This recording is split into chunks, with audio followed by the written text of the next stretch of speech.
Hello friends, तो आज के क्लास में हम लोग टॉप 30 एमसीक्यू इस चैप्टर का जो सबसे महत्वपूर्ण जो भी ऑब्जेक्टिव क्वेश्चन है, सारे ऑब्जेक्टिव क्वेश्चन को, सारे मल्टीपल चॉइस क्वेश्चन को हम लोग कंप्लीट करेंगे।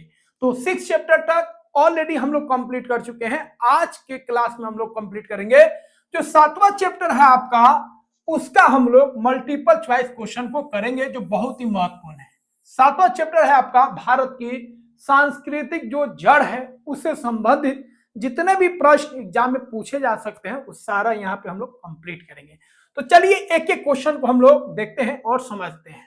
पहला क्वेश्चन है आपका, वेद और वैदिक संस्कृति से संबंधित वेद शब्द किस शब्द से बना है? वेद जो है वो किस शब्द से बना है आपको बताना है।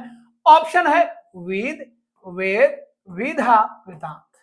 तो वेद शब्द जो बना है याद रखिएगा विद से बना है। बहुत महत्वपूर्ण क्वेश्चन। विद, विद का मतलब होता है ज्ञान।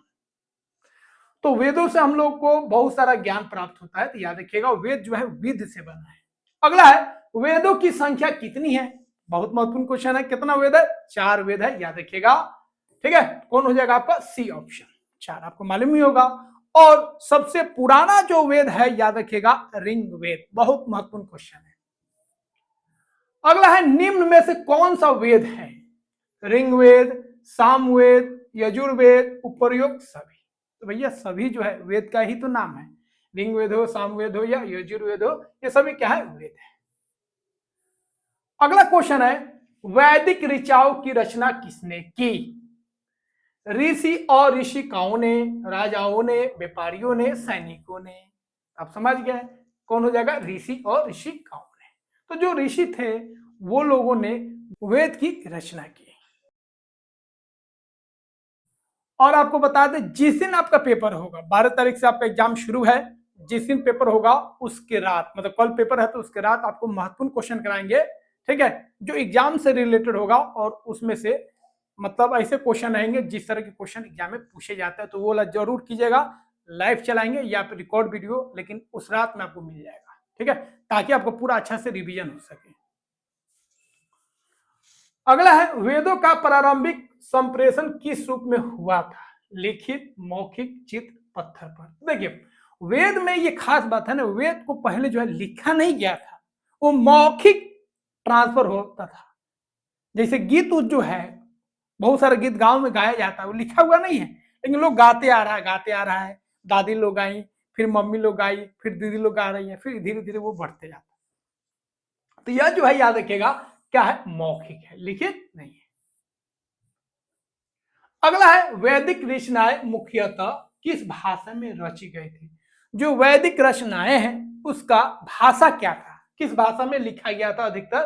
प्राकृत, संस्कृत, पाली, हिंदी। कौन भाषा था? संस्कृत। अगला क्वेश्चन है क्वेश्चन नंबर 7, वैदिक ऋचाओं में किस देवता का उल्लेख मिलता है? वैदिक ऋचाओं में बात करेंगे तो किस देवता के बारे में बताया गया है? इंद्र के बारे में, अग्नि के बारे में, कि वरुण के बारे में, कि उपरोक्त सभी के बारे में? तो सभी के बारे में चर्चा है। इंद्र देवता के बारे में भी चर्चा है, अग्नि देवता के बारे में भी चर्चा है, और जो वरुण देवता है उनके बारे में भी चर्चा है। ध्यान रखिएगा। तो फ्रेंड्स पूरा आपका क्लास 6 का आपका एसएसटी लगभग कंप्लीट हो गया है। ठीक है, और एमसीक्यू चला रहे हैं। साइंस का पूरा कंप्लीट है आपका, मैथ का कुछ बाकी है, बाकी सब कंप्लीट कर दिए। तो मैथ भी आप कंप्लीट कर लीजिएगा, एसएसटी भी और साइंस भी। प्ले लिस्ट में जाइएगा, वहां पे सारा चीज आपको मिल जाएगा। ठीक है, तो चैनल पे चले जाएगा, वहां से प्ले लिस्ट में आ जाएगा, प्ले लिस्ट में आपको सब चीज मिल जाएगा। और चैनल का ऐप भी आ गया, ऐप डाउनलोड कर लीजिएगा, वहां से आपको सारा नोट्स मिल जाएगा। अगला क्वेश्चन है, एक संत विप्रा बहुआ वदंती का क्या अर्थ है? सत्य एक है, सत्य अनेक है, सत्य नहीं है, केवल देवता सत्य है। तो इस लाइन का मतलब है, ये जो लिखा हुआ एक संत विप्रा बहुआ वदंती, इसका मतलब है सत्य जो है एक है। अगला क्वेश्चन है, वैदिक समाज में जन का अर्थ क्या है? वैदिक समाज में जो जन शब्द है उसका मतलब क्या है? राजा, लोगों का समूह, सैनिक, व्यापारी। तो जन जो शब्द है आज भी इस्तेमाल होता है। ठीक है, तो वैदिक समाज में इसका मतलब क्या था? तो इसका मतलब था, याद रखिए, लोगों का समूह। आज भी नेता लोग बोलते हैं ना, जन आंदोलन हो रहा है या जन समर्थन है, मतलब लोगों का समूह, बहुत बड़े लोगों का समूह का समर्थन। ठीक है, तो याद रखिएगा, लोगों का जो समूह होता है उसी को हम लोग बोलते हैं जन। जैसे जन प्रतिनिधि और जन से ही जनता, लोगों का समूह। तो लोगों का जो समूह होता है उसको जन बोलते हैं। अगला है, वैदिक ग्रंथों में किस सभा का उल्लेख मिलता है? किस तरह का सभा का चर्चा किया गया है वैदिक ग्रंथ में? सभा, समिति, परिषद या ए और बी दोनों? तो याद रखिएगा, वैदिक ग्रंथ में दो तरह का चर्चा किया गया, समूह का, लोगों का जो समूह है दो तरह का, एक सभा और एक समिति। सभा लोगों का समूह होता है, और उस सभा जो होता है, लोगों का जो समूह होता है, उस पर जो लोग चर्चा करते हैं, जो बैठक करते हैं, उनका जो मेंबर होता है, समूह होता है, ग्रुप होता है, उसको हम लोग बोलते हैं समिति। ठीक है, तो समिति जो होता है सभा पर चर्चा करता है, जो इस सभा के लिए कौन सा काम करना सही है। तो याद रखिएगा, सभा मतलब हो गया लोगों का समूह। उसी तरह जन का मतलब भी होता है लोगों का समूह। ठीक है, जैसे जन सभा, जन मतलब लोग, सभा मतलब उनका समूह। अगला है, वैदिक समाज में निम्न में से कौन सा पेशा था? वैदिक समाज में कौन सा पेशा था बताना है। किसान, कुम्हार, बुनकर, उपरोक्त सभी। तो वैदिक समाज में तीनों तरह का, ठीक है, पेशा होता था, काम होता था। किसानी भी होता था, कुम्हार का भी काम होता था, और बुनकर वाला भी काम होता था। अगला है, पुनर्जन्म और कर्म की अवधारणा किस ग्रंथ में मिलती है? किस ग्रंथ में चर्चा की गई है पुनर्जन्म के बारे में और कर्म के बारे में? ऑप्शन है वेद, उपनिषद, पुराण, रामायण। अगला है, अहम ब्रह्मास्मि का अर्थ क्या है? मैं ब्रह्मा हूं, मैं देव हूं, मैं मानव हूं, मैं राजा हूं। तो अहम ब्रह्मास्मि का मतलब है मैं ब्रह्म हूं। मैं क्या हूं? ब्रह्म हूं, इसका मतलब है, ध्यान रखिएगा। अगला है, तत्वमसि का अर्थ क्या है? ना, बहुत भारी भारी शब्द मिलेगा, संस्कृत का है सब, तो थोड़ा सा इसको ध्यान रखिएगा, परीक्षा में पूछ लेता है। तुम वही हो, मैं वही हूं, वह अलग है, तुम देव हो। इस चैप्टर को पढ़ेगा ना, तो इसका मतलब है जो तुम वही हो, हाँ, जो ब्रह्मा है वही तुम हो। अगला है, योग का उद्देश्य क्या था? शरीर मजबूत करना, आत्मबोध प्राप्त करना, युद्ध करना, पूजा करना। तो योग का मतलब क्या है? योग का उद्देश्य क्या है? हाँ, तो योग का मतलब है अपने अंदर का जो मन है उसको जानना, उसको काबू करना। ना, हम लोग का मन फिसलते रहता है, तो उसको कंट्रोल करना, मन का जो गंदगी है उसको ठीक करना, साफ करना, शुद्धि करना। याद रखिएगा, आत्मबोध प्राप्त करना, खुद पर विजय प्राप्त करना, खुद को जानना। अगला है, गौतम बुद्ध का जन्म कहाँ हुआ था? बहुत महत्वपूर्ण क्वेश्चन है। ऑप्शन है कपिलवस्तु, लुम्बिनी, वैशाली, सारनाथ। तो कहाँ हुआ था? याद रखिएगा, लुम्बिनी में। अगला है, बुद्ध को ज्ञान कहाँ प्राप्त हुआ था? सारनाथ, कुशीनगर, बोधगया, राजगीर। तो बुद्ध को जो ज्ञान प्राप्त हुआ था कहां पर? बोधगया में। अगला है, बुद्ध शब्द का अर्थ क्या है? बुद्ध जो शब्द है उसका मतलब क्या है? महान राजा, ज्ञानी, शिक्षक, देवता। तो याद रखिएगा, बुद्ध शब्द का मतलब है ज्ञानी। अगला है, बौद्ध धर्म में संघ का क्या था? बौद्ध धर्म में संघ का मतलब क्या था? सेना, भिक्षुओं का समूह, मंदिर या विद्यालय। तो संघ का मतलब था बौद्ध धर्म में भिक्षुओं का समूह।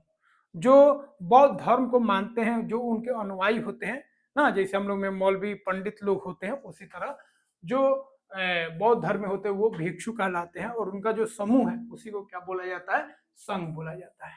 किसमें? बौद्ध धर्म में। अगला है, बौद्ध मत का प्रमुख सिद्धांत क्या? बौद्ध जो मत है, बौद्ध जो धर्म है, उसका मुख्य सिद्धांत क्या है?